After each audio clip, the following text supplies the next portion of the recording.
Hi, everybody. I am Emily Morgan. I was just interviewed by Keith Andrew, and it was a lot of fun. We got to talk about a lot of fun things within theater, life, all the stuff.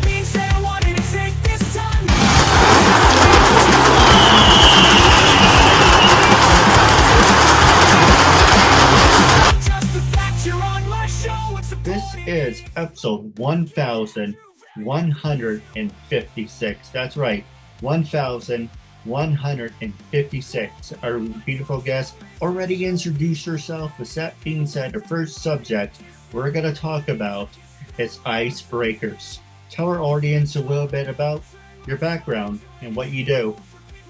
Yeah, hi, I am Emily Morgan. I am a recent college grad, actually. I just got a theater degree from the Palm Beach Atlantic University, if I can stop stuttering. So yeah, right now I am currently pursuing the life of a professional actress, which is hard. It's just audition after audition after audition. But in the meantime, I also teach voice and acting lessons, and I support local community theater, and I'll work backstage with like costumes and on crew and stuff like that. And don't That's worry, me. and don't worry about hesitating. I have that effect on people. Right, right. Now, the next one I want to ask you, we're going to start off with the easy ones, and then when we take the break, come back from the break, we'll go to the hard-hitting ones. You can ask me anything you want. I have no cards on my sleeve, so I have nothing to hide. You can throw anything you want at me. I'm up for anything. And like I said, by being on the show, you're supporting the host with a disability, plus you make a new friend at the same time, so it's a win-win. Right. Second question, next three, two questions because they're very easy. The second question is, what did you major in, and were you a study nerd or party animal? Yeah, so I was a theater major. This covered all aspects of theater, like so I did performance, tech, design, all of it basically. As far as the study nerd or party animal, I kind of didn't have a chance to like breathe to be a party animal. Um, so it was mostly, studying. Of course, being a theater major was fun because I got to, study lines or do paperwork on like on scripts and everything. And so it wasn't like boring always in my books and at the library, whatever. I was on my feet studying a lot. So it was a lot of fun. Yeah. What about this one? You're gonna find this one really interesting. Well, I hope you do. Did you ever do sports growing up? And did you ever want to be an athlete? So yes, when I was pretty young, I would say around the age probably seven-ish, I started doing competitive cheer and competitive dance. I did a little bit of softball when I was like young, but it wasn't my vibe. I was quickly taken out of it. But then competitive cheer and dance I was in for a few years. It was really fun. I never thought about it like pursuing it further than like further than just like the local gym that I was at, but I did have a lot of fun. And then once I realized that like theater was more my vibe and like singing was my vibe, I started taking like extreme measures of it finding importance in keeping my voice healthy and keeping everything healthy. And I found like, the screaming and the constant like craziness of cheer and everything was just not it was not going to be beneficial to me. um, but I mean, as far as like now, of course, I still keep very like active and everything. I have to being in theater and dancing and all that stuff inside of musicals. So, but yeah, as far as like being a professional athlete, that was never really like on my list, no. Well, let me ask you this fun question that I always throw out. And Devon, actually, let me ask you this. You mentioned you're a cheerleader. You cheerleader. Sorry, the thunderstorm behind me distracted me. There's a big ass flash of lightning. Nice. Hashtag big ass flash of lightning. That's not Hashtag really a biggest. hashtag, but that would be really funny. Anyway, Right. don't mind me. I'm easily distracted. Question Right. I want to ask you. You mentioned you were a cheerleader. Also, you were in fielder. Did you, how did you find a balance between the two? And what did you feel was more of your passion? Um, where from cheerleading versus like theater. So I definitely like I started out with cheer for a while, and then I think it was in middle school. I finally I quit the competitive side of cheerleading because I wanted to do school cheerleading. So I did that for the first full year, and that was the year that I started really getting involved with theater. And I was like, oh, like this is kind of hard to balance.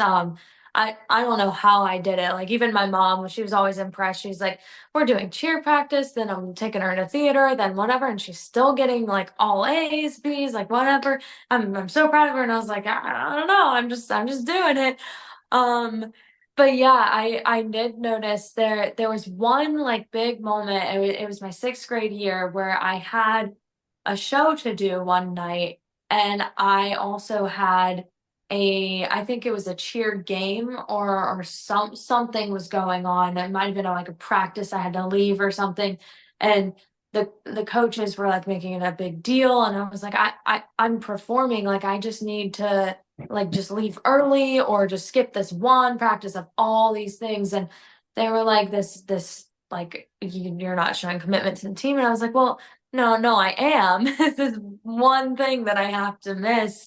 And so I just like noticed the support was kind of lacking like inside of cheer. And then obviously like I had already mentioned, I did notice like the yelling and everything was Right. taking a toll on my voice and everything. And I wasn't about to risk that if I was gonna, be passionate about theater, which luckily I did take the theater route because that is what I am the most passionate in, and that is what I'm still doing however many years later. I don't know, like 12, I don't know.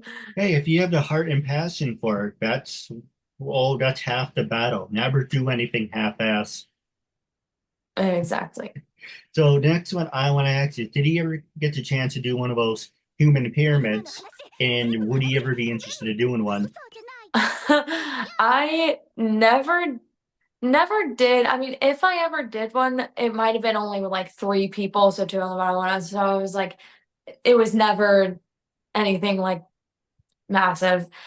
Now, I don't know that I would do it now. I mean, maybe maybe if it were 100%, not 100%. There's never 100%. But if it were like safe enough and like I knew enough, like whatever, I never want to risk like injury, of course, because if I ever am in a show, it's probably 8 shows a week. Like if I injure myself, I'm like out for however long.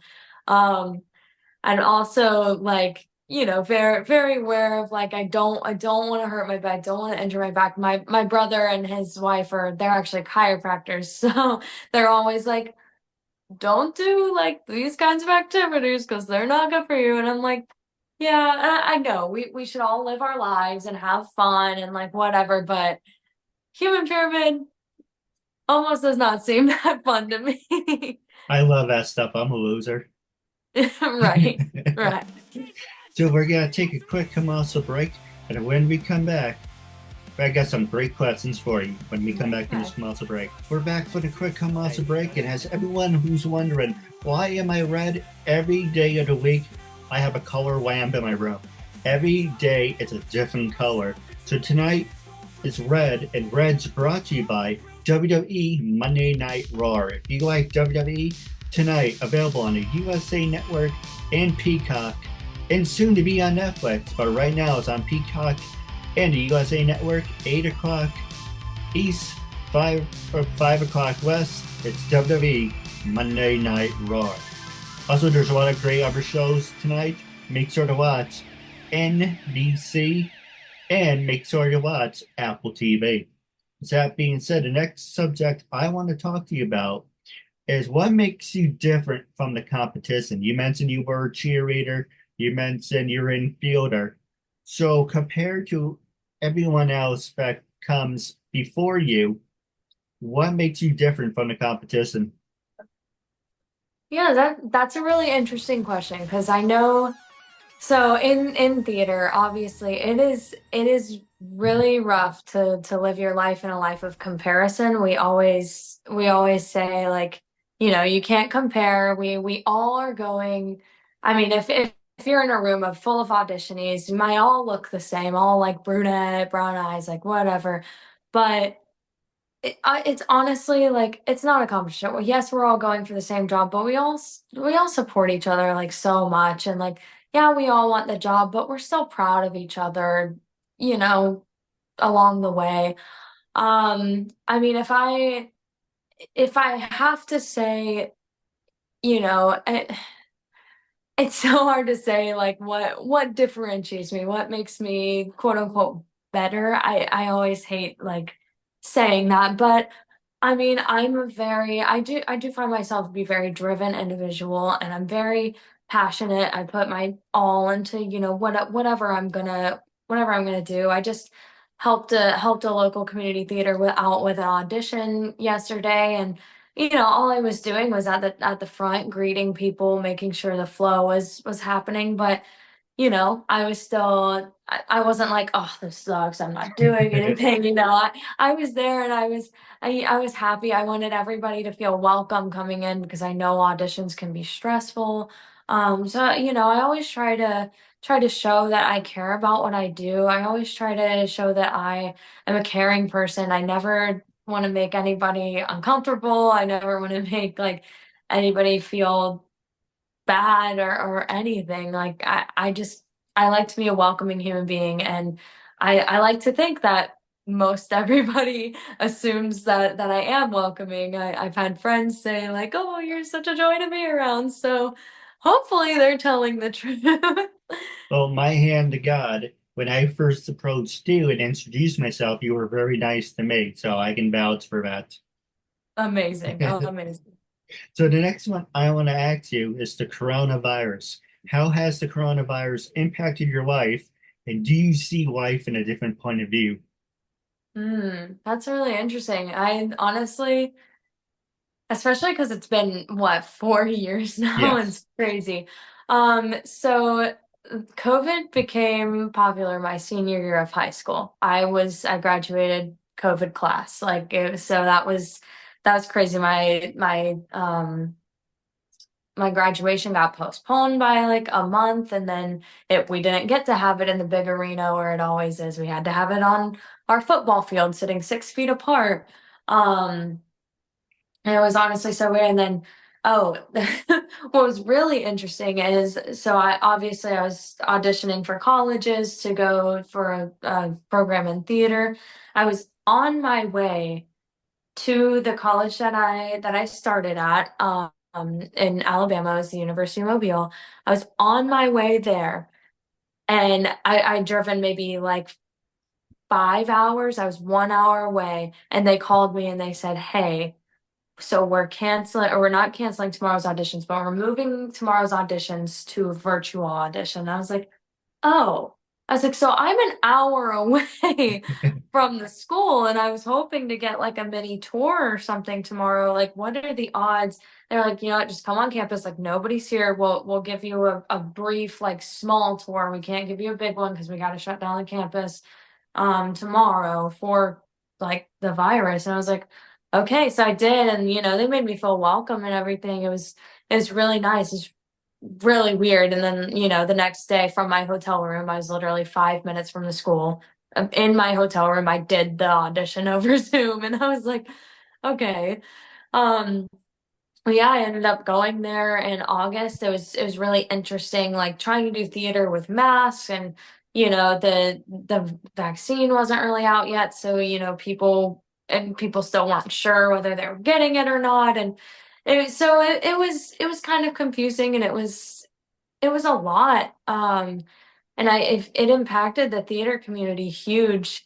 I think in a way, we have kind of benefited as theater artists because now a lot more theaters are offering virtual auditions. Even it feels like we're so far away from the virus now, but our faces are as actors, we're able to be seen more around the nation, and I'm not having to spend $500 on a flight every time I want to go audition for something. So it's really nice to have that option. At the same time, I love in-person auditions. It just has a different feel, but it does give that option, and it did open that door where people are more open to that. No, absolutely. And a big shout out to Zoom because without Zoom and Skype, who knows? A bit, Skype is really good, but I'm a big fan of Zoom. So if it Yeah, wasn't for Zoom, who knows how you'd be doing the auditions? All you have to it's be doing like the camera and then mailing it in, probably.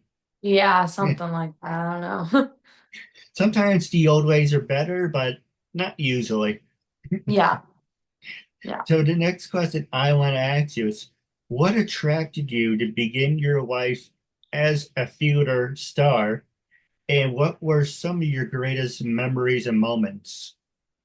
Yeah, so how I got started in theater is actually, it's a fun little story. I was in, I think I was 10. I was in the fifth grade, and they were sending home these flyers for this like local theater was doing auditions for a show called Oliver, and I was like, I don't know what this is.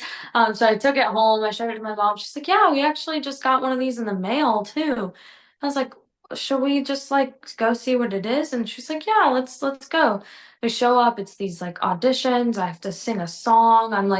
I was so excited for it, and then I showed up and I was terrified. I was like, Mom, this isn't a big deal. Like we should just go home. We should She's like, no, we drove all this way. Like it was like a 40-minute drive. She's like, we drove this way. Let's just do it. We don't have to like do the show if it's not your vibe, whatever.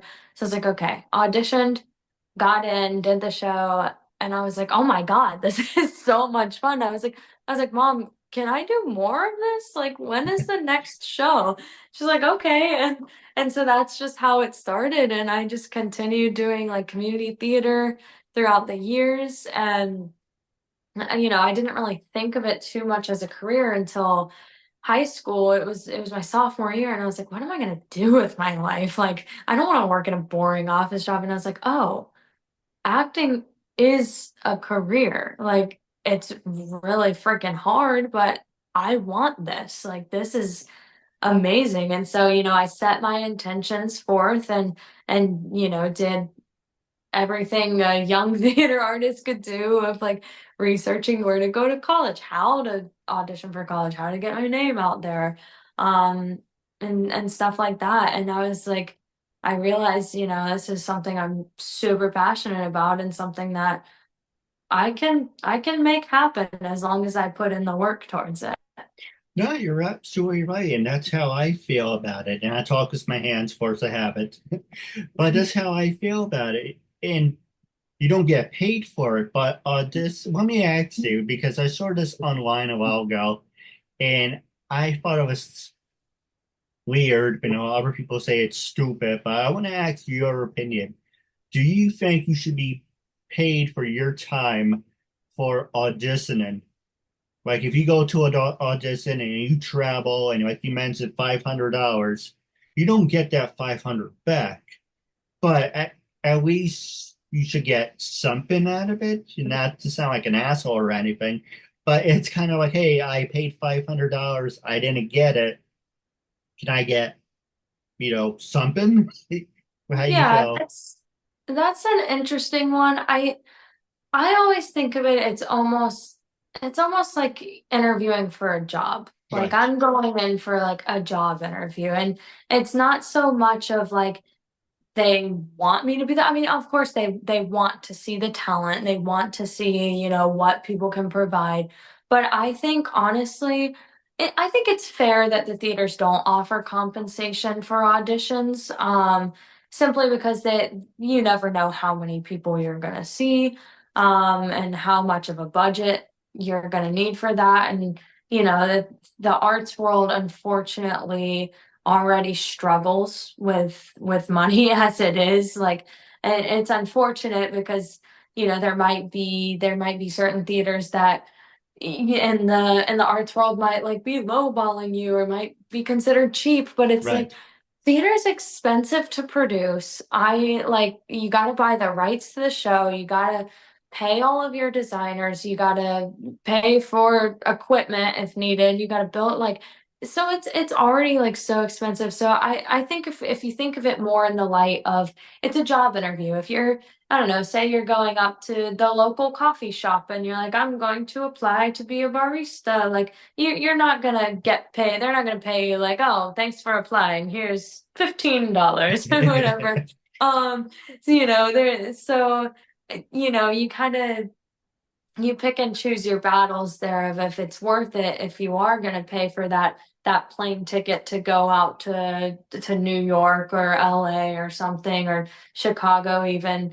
If I do want to do that, that's a gamble for myself, honestly. And that's me paying to get seen, Now, as far as like once you get the job and once you are there and whatever, I think it's totally fair that you get housing as long as that's something the theater can afford. Which most theaters do ask ahead of time. They're like, are you going to require housing? Are you going to um, need whatever? Or they'll say like, hey, we don't provide housing. So if you do audition, as long as you know that we don't provide housing, then like that it's up to you to find that housing. And so I think it's all about the disclosure, and it's all about all about what those options are within the theater and its budget and everything. no, I agree with you, and that's the same way how I feel about interviewing people from most of my store. Now I have store on my mind. Interviewing people for my show, I'm giving you an opportunity to share your story. Yes, of course, you're helping me, I'm helping you, but I expect people to take it seriously. I expect people, leave me a review afterwards and to share it and promote it, because by helping me, it's helping you, and it's not just about me, me, me. How I see my interviews is a team effort. So you know what I mean? So if it's kind of like one-sided, it kind of feels like you're setting yourself up for failure. So Yeah, like if the interviews get more views, that's great for both of us because we have great chemistry. If your interview doesn't get views, it's kind of like I take it personally. It's like, well, obviously I'm not doing a good job or not asking good questions, or the guest wasn't really interested in being here. You know what I mean? So yeah, I gave you something I expect in return because it's just my job. This is what I want to do to the day I die.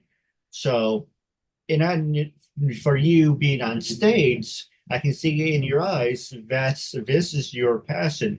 This is something you want to do, and you feel very strongly about it. Do you agree? yeah, yeah, for sure. For sure. Ever since, I did that show, Oliver, I was like, oh, when's the next one? Here we go. And then, I haven't stopped since. And it's honestly so much fun. And I'm sending in, who's to say, about like 5 auditions a week, depending on how many are out there. And, I'm not going to stop. And I even teaching and everything with voice and acting lessons. I love it so much. Like I want to share this passion with others, and whether they grow a passion for it or not, that's up to them. That's up to their lives. But if I can share what I can share, I'm gonna do it. No, absolutely. Now, I want you to be brutally honest. You can, and like I said, PG 13. I want you to be brutally honest. When I first approached you to be a guest on my talk show, What made you say yes, and how do you feel now? Yeah, honestly, I was a little like, I was like, I have never heard of this person before. Like, I was like, I don't know who this person is. But I was like, you know what? He has a kind energy. I was like, let me, I'm big on like feeling vibes and everything. So I was like, obviously if I felt like uncomfortable, I would have just Right. been like, maybe not. And then of course I looked at your page and I saw or looked at browsed a few of the other interviews and I was like, this seems like fun. I'm just gonna be sitting talking like whatever and so I was like this seems like it would be really fun and right now I'm sort of feeling the same way. I feel like comfortable and I'm just yapping about my life and enjoying it, so yeah, it's honestly overall positive experience. No, and that's all it is. It's, I'm giving you an opportunity to share your story. You're supporting a host with disabilities, and you're making a new friend out of it. It's that simple. I pretty much use it as a social network because one-on-one, you get to know the person, not a dating thing, obviously, but you build a connection and it's more personable. It's kind of like I had an example, I just lost it. But the point is, it's an opportunity. Just give the person one chance. Like, okay, I give you the first 2 minutes, and if you don't like it, there's the door. But after 1,100 and thanks to you, 56, I'm doing something really good. Mhm. But I get it with social media, you really don't know who you're talking to, but we can save that for another subject. Right. But the last part I want to ask is, how do you feel now, and would you recommend it to other people? How I feel now, like about our interview here. Yes. Yeah, I honestly like I feel good. I feel like it's just been a lot of fun just to kind of talk and of course, share like my story a little bit and then also, get to know you as a interviewer and a friend there. Um and yeah, advice or, words for other people, honestly, like this is fun. Like you this literally just an opportunity to talk and get your name out there, get your voice out there and like you say, make another friend as well. And of course, all about networking or just kind of just having fun. Like just a brief like 30 minutes of my day. Sure, just to talk about myself. Okay.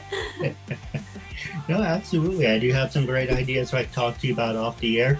This interview will be shared on, actually, I wrote it down so I don't butcher it. This interview will be shared on Facebook, Instagram, LinkedIn, TikTok, and YouTube. Our goal is to reach 500 and more views. If you're watching, please leave a comment for me and our guests. And if anyone who wants to be a guest on the show who's in the entertainment world, either as an actor, producer, anything, you're more than welcome to be on the show. But until we meet again, it was a real honor and privilege having you as a guest. I'm looking forward to part two. Until we meet again, I catch you later. Thank you and Thank have a good you. night. Supporting me, and my message is all that